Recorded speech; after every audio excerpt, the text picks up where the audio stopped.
The scene opens with a girl sitting in a car, feeling lightheaded. The driver glances over, hinting that she may have had a few too many drinks. She murmurs that she's dizzy, her mind spinning. Though she knows she should stay awake, her eyes grow heavy. Eventually, she slumps against the car door, and the driver notices, smirking slightly. With a loud screech, the car jerks to a stop in a deserted, rundown area. Another man joins the driver, and together they attempt to harm the unconscious girl. Suddenly, her eyes flicker open, and she asks what they're doing. The new man sneers, saying it's luck she woke up since he was just about to rouse her himself. The driver laughs, telling her to stay still, promising she's in for a good time. Unfazed, she warns them to back off, but they mock her, claiming girls like her scream the loudest. But as one of them starts to unzip his pants, she lashes out, kicking him hard and sending him crumpling to the ground. She opens her eyes fully, coolly saying she tried to warn them. At that moment, police lights flash, and officers arrive on the scene. A lieutenant shouts her name, rushing to her side, noticing bloodstains on her clothes. With a sigh, he mutters that he expected something like this from her. His fellow officers gather around, puzzled, until one recognizes her as Sergeant Hana Lee. She's a top counterterrorism agent, recruited from a special missions unit by a private military company. Known for her spotless mission record, she has a massive bounty on her head. They also mention her twin brother, who works in intelligence, adding to her reputation. One officer marvels that the siblings are high-profile figures in both the private military and intelligence sectors. He wonders aloud why she's in Korea now, and if she'll be joining their team. The lieutenant scolds Hana, reminding her he specifically told her not to unalive anyone. Unfazed, she responds calmly, assuring him she didn't, though he finds it hard to believe, given the state she left the men in. She explains that, while she was admittedly drunk, she acted in self-defense and may have gone a bit overboard. She hands him evidence from the scene, including a burner phone they used for recording and the knife they threatened her with. She also mentions the recording, emphasizing that their threats with the knife constitute attempted murder and robbery. Plus, with their other vile actions, they're facing charges of sexual assault and intimidation. Hana looks at the lieutenant, pointing out how clean his shirt is compared to her blood-stained one, and insists he hand it over. Reluctantly, he does, while the officers detain the assailants. The lieutenant thanks her, acknowledging that without her intervention, these men might have walked free once again. But Hana is more interested in cash than thanks. She points out that he's likely to get a promotion after this, and he eventually agrees to treat her to a drink once his next paycheck comes through, suggesting they wrap up the day with some soju. As they head toward the car, she asks him to keep her involvement under wraps since no one is supposed to know. The lieutenant brings up her brother, Dooyi, and she explains he's been traveling frequently, listing off several places he's been in the past 2 months, including Cambodia last week. The lieutenant comments that Dooyi started receiving real missions soon after he was discharged from the underwater demolition team. Hana smiles, remarking that her brother has always been sharp, even when handling intense assignments with the overseas narcotics team. Just then, her phone rings, displaying a Cambodian number. Curious, she wonders if it's Dooyi. She answers, only to hear a representative from the National Security and Intelligence Service on the line. A chill runs through her as she realizes it's about her brother. The caller delivers the devastating news: Dooyi didn't make it back from his last mission. The lieutenant, growing impatient with how long Hana's been on the phone, notices that she's furious, her voice rising as she argues with the caller. He approaches her, quickly realizing she's deeply upset. Hana is convinced the person on the other end is lying, refusing to believe what they're saying about her brother. Then, without warning, her voice breaks, and she collapses to the ground, sobbing uncontrollably. The pain feels surreal, as though she's being battered from all sides, trapped in a horrifying nightmare. Later at home, Hana recalls a moment from her childhood with her brother. He had promised that, when he grew up, he'd protect her from anyone who tried to hurt her. She jolts up from bed, staring at an old photo of the two of them, and then she whispers that he's the reason she returned to Korea. Suddenly, she hears a strange noise and starts searching for the source. Following the sound, she finds a ringing phone. Her heart races. Could it be her brother? She answers, and it's him, but the signal is so faint she can barely hear his voice. She asks where he is and what's going on, but the connection is too poor. Desperate, she tells him to give her his coordinates instead. Through the static, he mutters something about renty and killing. She insists he stay on the line, telling him not to speak, just so she can trace his location. She takes a deep breath, reminding herself to stay calm. The agency claimed he was dead, yet here he is, calling her. She realizes he must be using an untraceable device, a sign he's in serious trouble. Determined, she knows she needs to get to Cambodia quickly or risk losing him for good. Meanwhile, on the island of Sicily, Italy, a young man emerges from a pool, brushing his damp hair back with his hands. This is Giulio Parenti, the Capo of the Sicilian Mafia. He's informed that there's been an incident in Cambodia. When he asks who was responsible, he's told it was Niccolo, who was assassinated on the spot. Without hesitation, he orders his men to prepare for departure, smirking as he says he's sure they're waiting for him. Taejun calls Hana, his voice choked with tears as he apologizes for failing to protect her brother, Dui. Sergeant Hana, firm and composed, tells him to stop crying and answer her questions. She demands to know where Dui's body is. Taejun, struggling to keep calm, admits that he doesn't know. They couldn't recover it because of a bomb explosion. He thinks Dui may have stolen something valuable from the Mafia, and they must have sent a suicide bomber to take him out. Hana listens intently and then orders Taejun to meet her at the main exit of Phnom Penh Airport by 9:20 a.m. Shocked, he asks if she's actually coming to Cambodia. She replies resolutely, saying she's going to find her brother, not just his body, alive.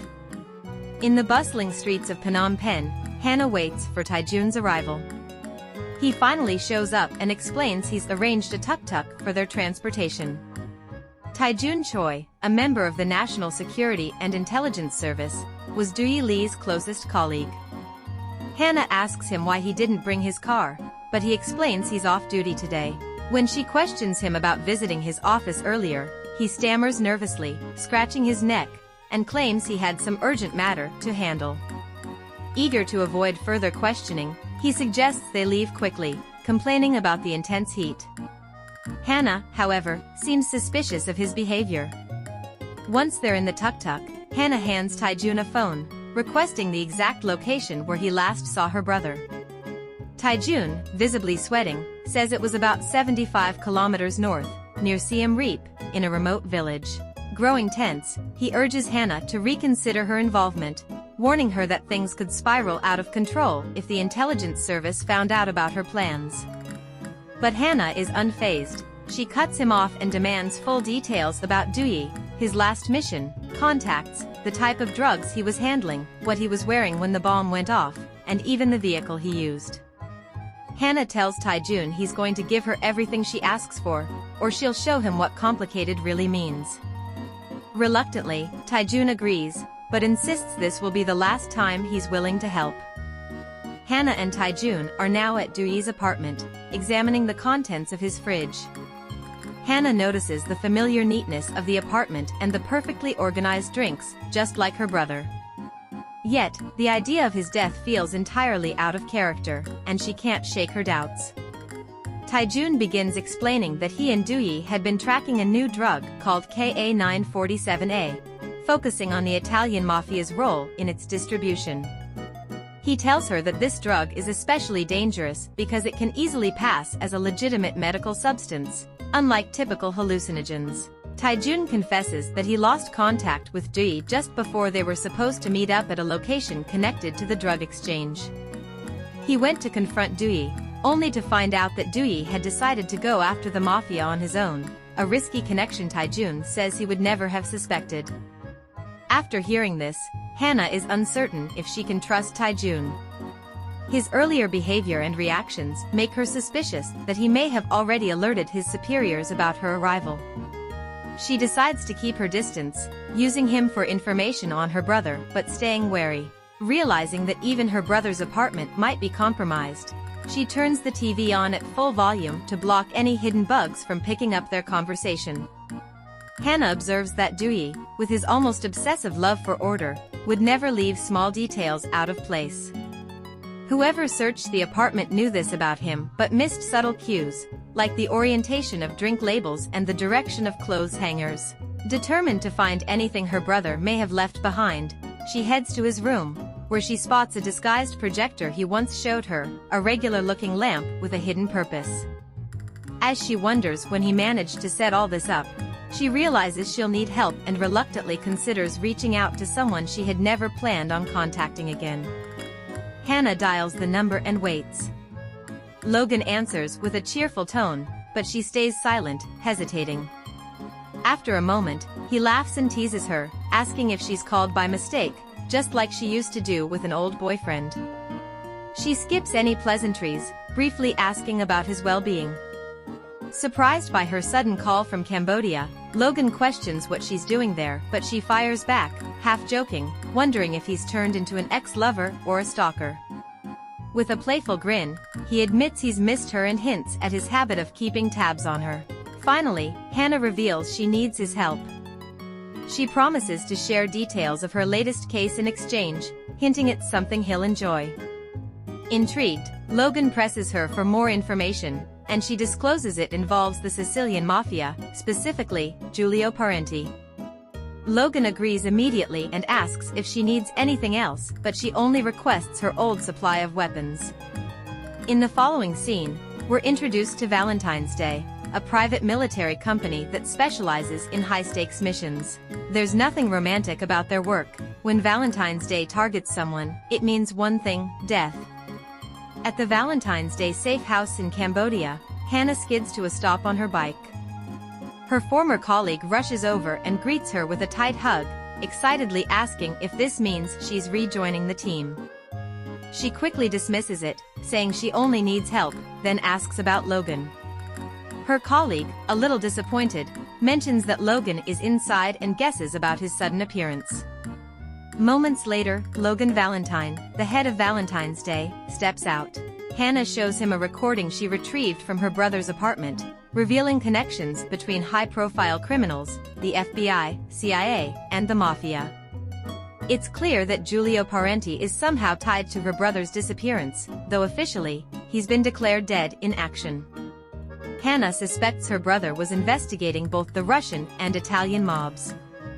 Logan raises an eyebrow, skeptical about Parenti's involvement, noting that Parenti is known for having his enemies killed outright, not kidnapped.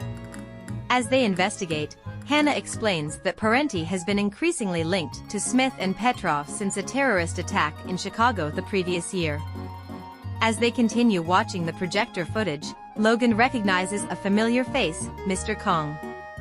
When Hana presses for more information, Logan hesitates but admits Kong is a client with some very private dealings. They conclude that Mujin Kong, a rising tycoon, has likely taken over some of Parenti's interests. Parenti typically avoids low-level drug operations, so if this information was falsified, someone may have been impersonating him. Logan suggests this type of deception is common in the drug trade, but wonders aloud why Hana's intelligence agency didn't flag it. Perhaps, he suggests, it was intentional.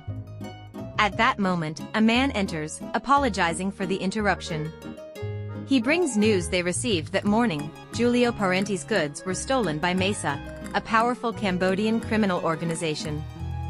Curious, Hana asks who the man is, and Logan introduces him as Eunseong Yoo, a trusted member of his team.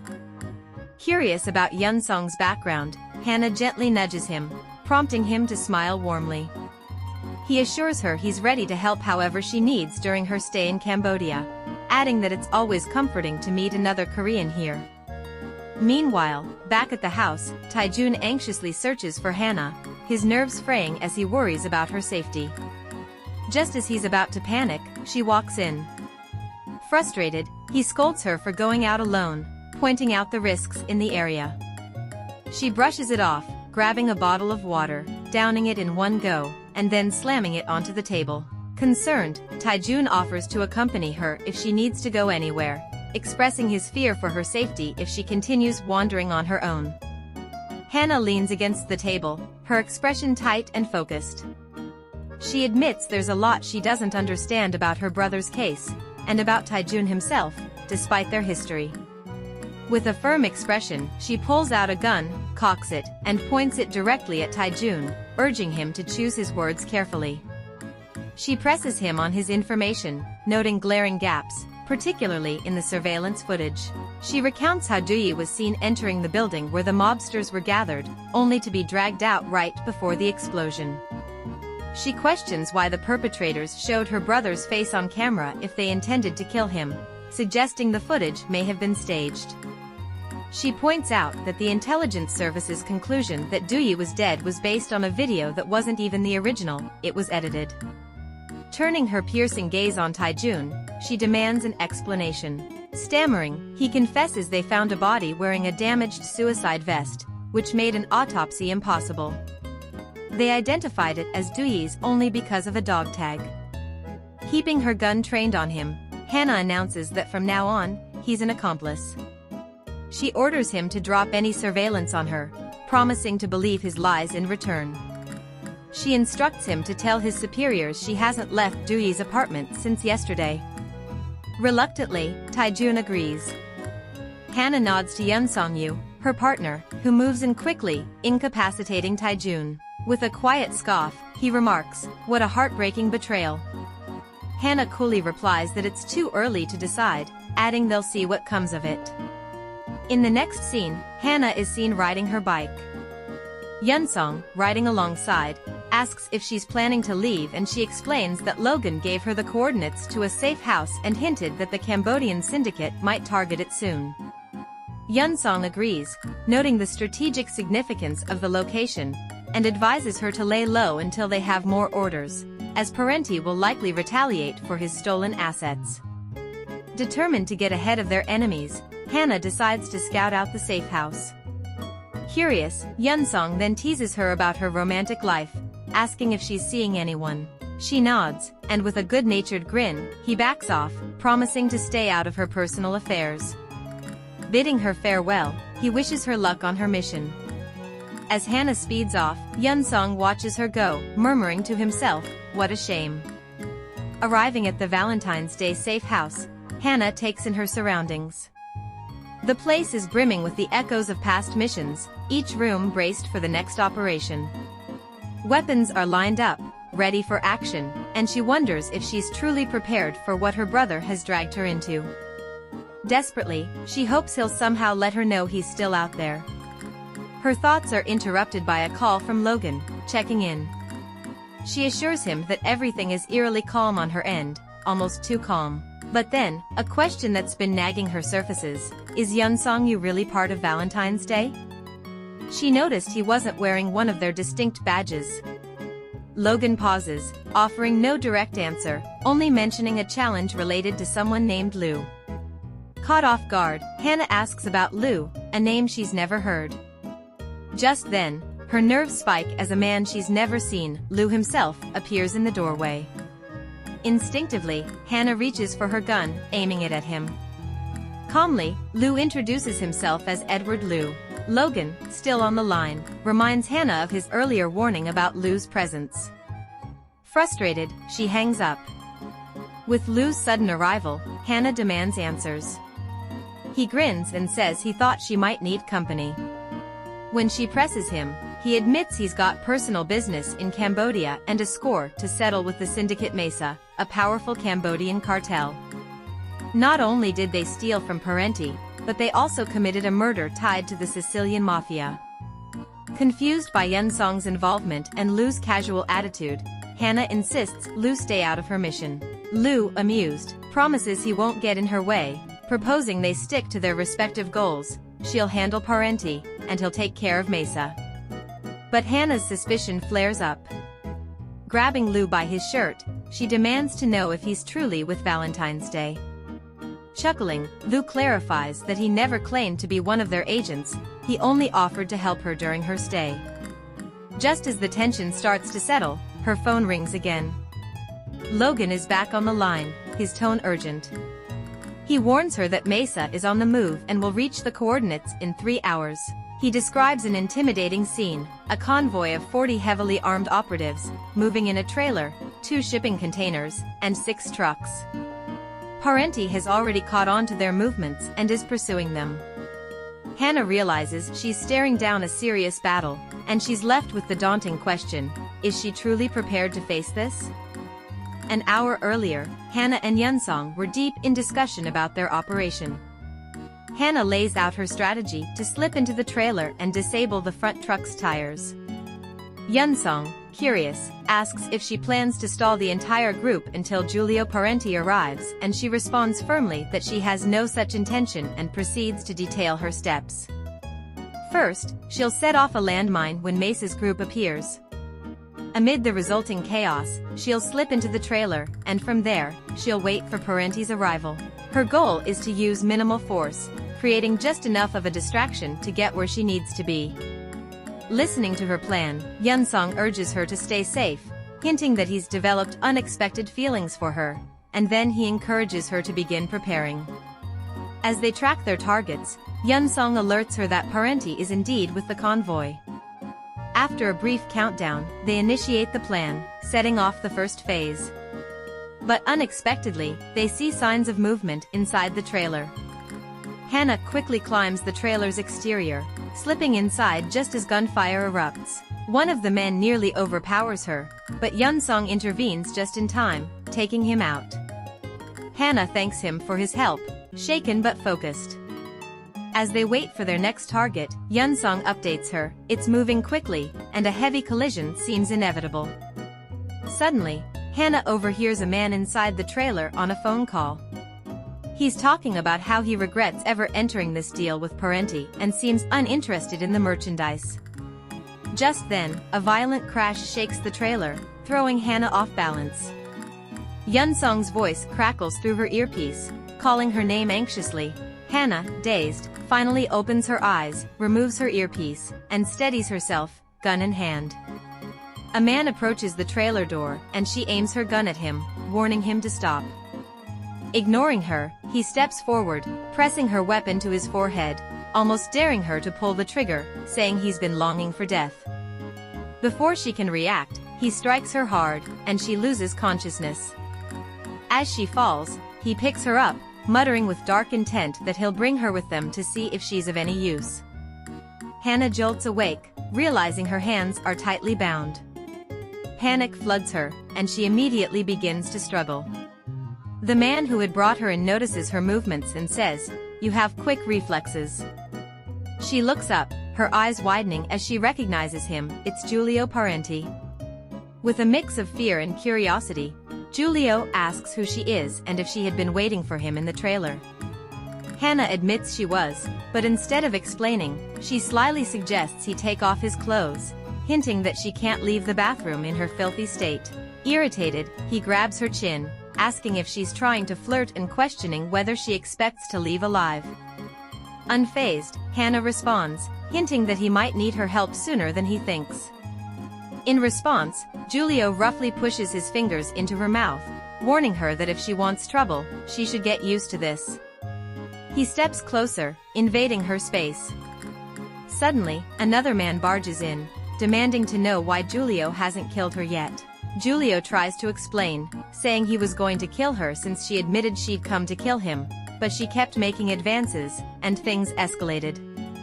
The man looks skeptical but softens under Giulio's sharp glare. Meanwhile, Hana, picking up only pieces of their Italian conversation, senses a chance. As they argue, Hana discreetly cuts through her restraints. The second man pulls out a gun, determined to finish the job, but as he moves toward her, she quickly overpowers him, grabs the gun, and pulls the rope around his neck tight, warning Giulio not to approach. She declares that she came here to face him, and nothing will stop her mission. Giulio, seeing her determination, raises his hands in surrender, asking what she wants. Hana reveals she needs his help to find an imposter who's been posing as him. Tightening the rope slightly, she forces the other man to scream. Giulio, realizing he has no choice, agrees to cooperate, asking what she wants from him. Hana's response is clear: she wants his help to find the imposter, and in return, she'll bring the impersonator to justice. The police arrive at the crash site, and one officer approaches Eunseong, asking what should be done with the bodies found there. Eunseong slips him some money and tells him to handle it as he sees fit, adding that these people were just a gang of criminals and the police can take credit for catching them. Meanwhile, Parenti and his gang have taken off with both the weapons box and the trailer of cocaine. Eunseong's final task here is to erase a phone belonging to one of the dead. As he crouches down to do this, Taejun unexpectedly appears. Eunseong acknowledges him, noting it's been a while since Taejun got roughed up by Hana. Calmly, he draws a gun and questions why Taejun never mentioned that Hana and Dewey are twins. Taejun replies that he didn't think it was relevant. Eunseong, cocking the gun and keeping his aim steady, insists he needs information about Hana. So, Taejun explains that Sergeant Hana is now just an ordinary civilian. With her brother Dewey as her only family, she couldn't abandon him, which is why she's come this far. But Eunseong says that decision isn't hers to make. Still aiming at Taejun, Eunseong warns him to start being useful if he wants to stay safe. Lowering his weapon and walking away, Eunseong hears Taejun's question: "Are you interested in Hana?" Eunseong replies, "The sergeant is quite intriguing.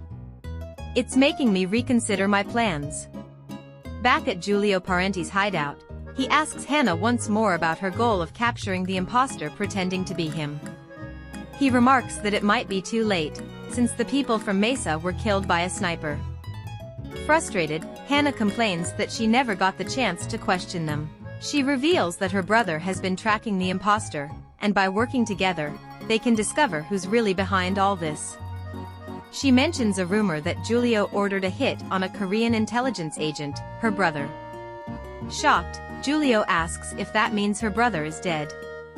Hana firmly insists that he's alive, which is why she's here with Giulio, to make sure he's not behind her brother's death. She realizes that earning Giulio's trust is key to completing her mission. To show goodwill, Giulio quickly unbuttons his shirt and hands it to her. He then tells one of his men, Romano, to bring Hana a glass of wine in exchange for letting Lorenzo go. Though wary of drinking anything they offer, Giulio persuades her, reminding her that she must be thirsty.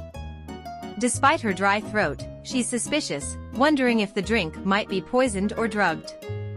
Taking a chance, she kicks Lorenzo aside, grabs the glass from Romano, and locks eyes with Giulio as she drinks. Almost immediately, dizziness hits, and she collapses to the ground. It becomes clear they've already arranged medical help for her. Giulio orders his men to make sure she gets full treatment, leaving nothing to chance. Hana is caught in a haunting nightmare, reliving a moment when a man vowed revenge against her. She jerks awake, shaken by how real it felt. Disoriented, she realizes her wounds have been treated, and it dawns on her that she must have been given a sedative. "What a nightmare," she murmurs, wishing she could erase the memory entirely. In her mind, she revisits her time as a Valentine's Day agent. A man she put behind bars had lost his entire family, killed by enemies during the 7 months he was imprisoned. He had cursed her, vowing revenge. At first, she brushed off his threats, but as time passed, her unease grew.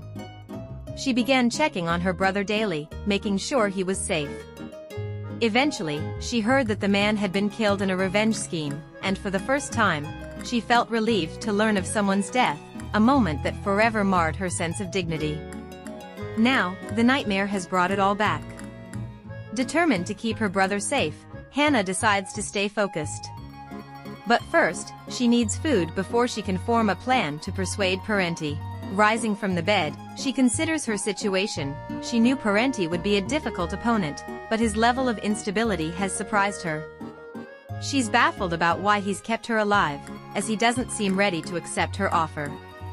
As she opens the door, she unexpectedly bumps into Lorenzo, the man she'd tied up before. Apologizing for their earlier encounter, she tries to strike up a conversation, hoping to learn more about Parenti. But Lorenzo, unamused, orders her back to her room and warns her not to try anything. Hana reassures him, saying she'll be the model hostage, and pleads for something to eat, admitting she hasn't eaten all day. After a moment, Lorenzo reluctantly agrees, though he warns that their food supplies are low. He lets her follow him, but not before secretly activating a microphone to let Parenti eavesdrop on their conversation. As they walk, Lorenzo asks if she's an assassin or perhaps a North Korean spy. Hana denies it, explaining that she's a former member of the South Korean Special Forces but is now just a baeksu, a Korean term for an unemployed person. On the other end, Parenti listens intently, lighting a cigarette as he follows their conversation.